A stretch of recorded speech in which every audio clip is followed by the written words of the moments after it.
I'm Stacey Marie Ishmael, managing editor of crypto for Bloomberg News. And this is Bloomberg Crypto, a daily Bloomberg iHeart podcast. It's Thursday, March 16th.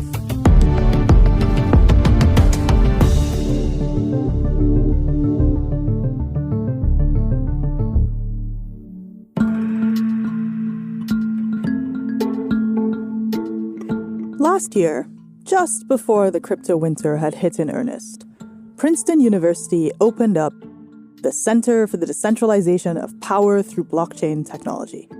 I know that's a mouthful, so I'll say it again. The Center for the Decentralization of Power Through Blockchain Technology. An ambitious name for an ambitious program, funded in part by a $20 million gift from prominent Princeton alumni, including Mike Novogratz, CEO of Galaxy, and Joe Lubin, co-founder of the Ethereum blockchain. The university said that the center will focus on software engineering that makes blockchain technology work, on new and innovative ideas and uses for a decentralized system, and of course, how any and all of this might affect our collective future. 1 year on, as the crypto winter persists, I wanted to know, what's the center been up to these days? Here to discuss what's happening in Princeton and the broader role that universities are playing in studying blockchain technology is Bloomberg reporter Francesca Maglione.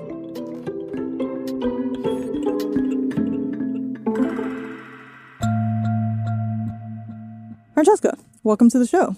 Thank you for having me. Now, perhaps when you got started as a higher education reporter, you weren't expecting to have to talk about crypto. Yeah. Crypto has that effect on other beats. It's just like it just shows up in places. I'm like, ta-da, you're a crypto reporter now. When you started reporting on this Princeton University Center, what did you find, and was any of it surprising to you? I was revisiting a story that we wrote last year about when this center started.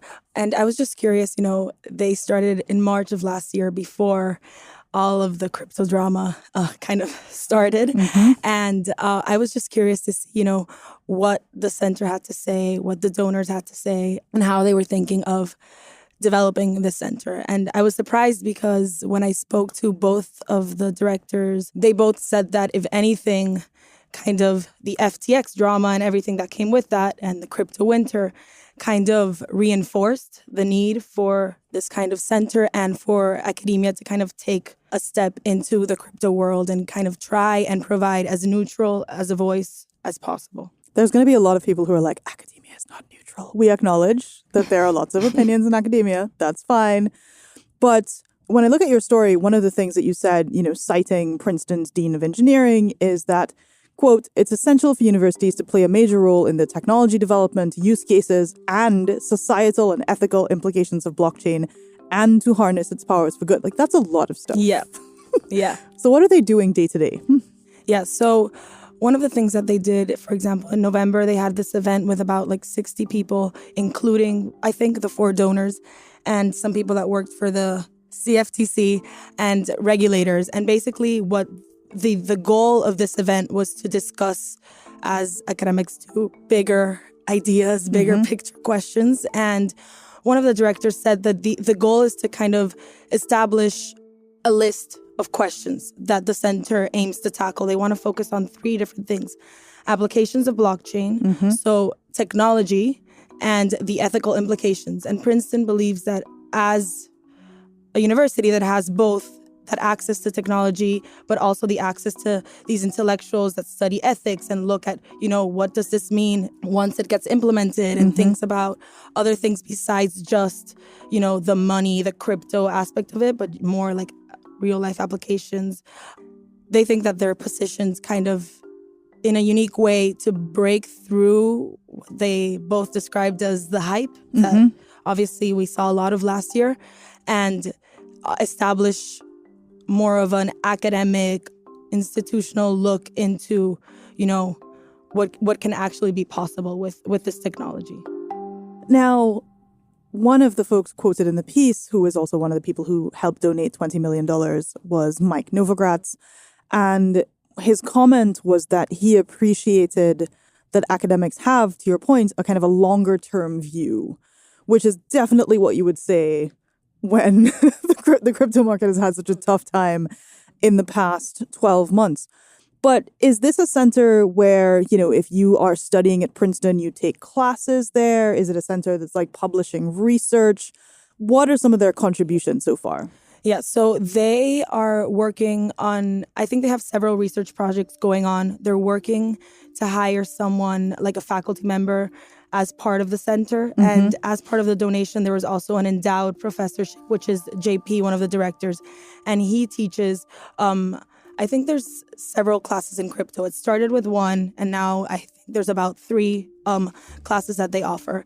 And I think that the goal of the center is to eventually embark on different kinds of research projects. They're still kind of working on that. I think they're still trying to formulate exactly what those projects will look like. Mm-hmm. But I think their goal is to do research with students, with faculty, kind of host these events with important people in the space. And also, at one point, they also spoke about partnering with blockchain startups and companies in order to support them and have their students kind of interact with these companies and look at blockchain that way too, yeah.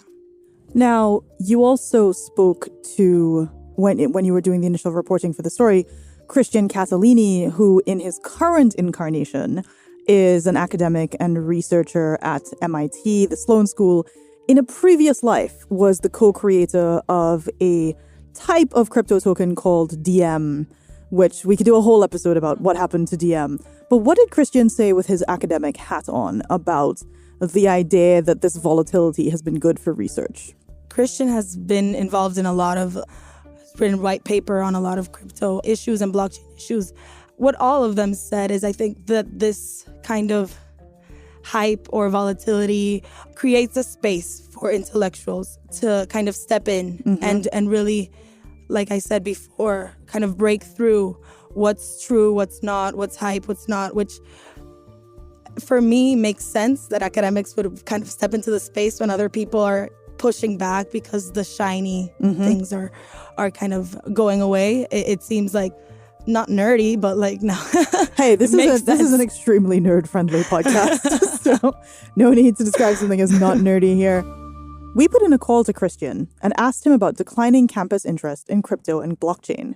Christian said there's a natural response to what's happening in the broader crypto ecosystem. Students are very attuned to what's happening in society. I wouldn't be surprised if right now there's a massive influx on classes that deal with AI. I think it's normal. To be honest, a little bit like we've seen with entrepreneurs, quality over quantity. You'd want students that go into blockchain classes that really have a deep passion or understanding of the topic or really care about some of its potential ramifications. It's not about the number of students. It's more about can we really train the ones that should know about this the most in the best possible way. We've been running an online class, for example, for executives and others for many, many years. And it is really true that depending on boom and bust cycles, applications, skyrocket and then drop back down. But I think that's all natural, and universities should be somewhat detached from what's happening in the market. And to some extent, if there's a really good reason in computer science, in economics, to talk about these systems in class, that should be a little bit more isolated to what's happening day to day when you see, the different news cycles play out. Up next, more from Bloomberg reporter Francesca Maglione on how the universities are embracing or studying blockchain technology. We'll be right back.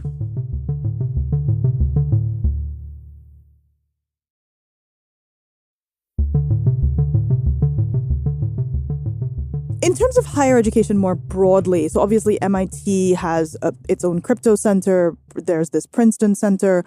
Are there other institutes of learning, as it were, that have some kind of focus on blockchain and crypto that you've encountered? Yeah, I also spoke to Richard Lyons at Berkeley. I think Berkeley has been one of the schools that has been very active. They have, I think, a lot of classes on crypto, and they also have some focus on startups and things like that. But yeah, I think from at least Princeton's perspective, it seems like when the center started last year, there was a lot of interest from students to take these kinds of classes. JP told me that he opened a class and in 90 seconds, the class was completely full last year. Are those students or bots? Like, how's this happening so fast? Yeah. And by JP, you mean? Jaswinder Paul Singh, one of the directors of the center. And he told me that this is just when it was open to seniors. I graduated 2 years ago. I know exactly the feeling of clicking on the button really fast when you want to sign up for a class.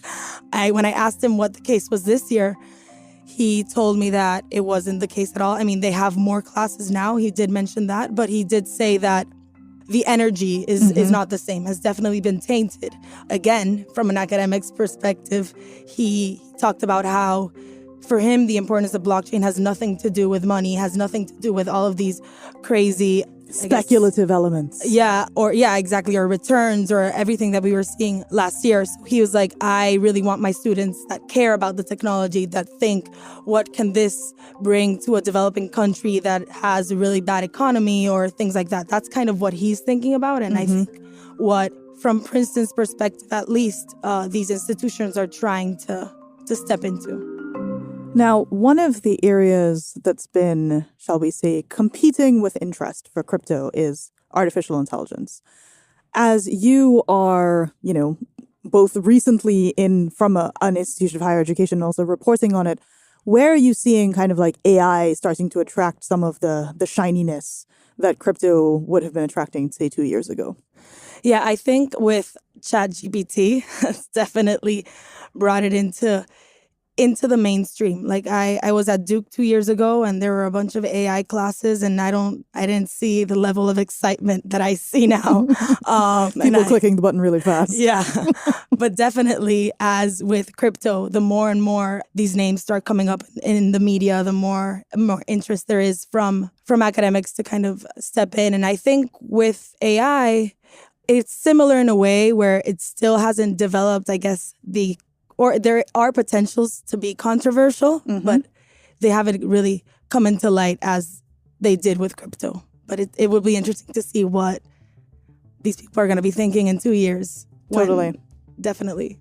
And definitely a lot of questions about ethics and societal harm. Exactly. So, well, Francesca, thank you so much for joining us on the show. Great to have you. Thank you so much. That was Bloomberg reporter Francesca Maglione. You can find more of her reporting in the Bloomberg terminal and on Bloomberg.com. And be sure to check out our twice-weekly newsletter, Bloomberg Crypto.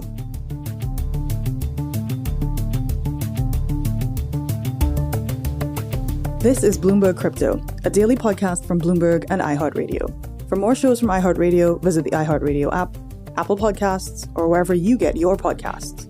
A quick programming note for you. We're working on something new that expands on how we're covering crypto and the future of finance. And we'll be back soon to tell you more. Follow or subscribe to Bloomberg Crypto to stay tuned for updates. We'll be bringing you info about what's next right here in this feed. In the meantime, get caught up on all of our Bloomberg iHeart podcasts, The Big Take Daily, Crash Course, and our narrative series, In Trust. To stay in touch with Bloomberg Crypto, you can find our coverage, as always, at bloomberg.com/crypto. The supervising producer of Bloomberg Crypto is Vicky Vergolina. Our senior producer is Janet Babin. Our producers are Mohammed Farouk and Sharon Barrero. Our associate producers are Ty Butler and Moses Undum. Desta Wonderad is our engineer. Original music by Leo Sidran. I'm Stacey Marie Ishmael. We'll be back tomorrow.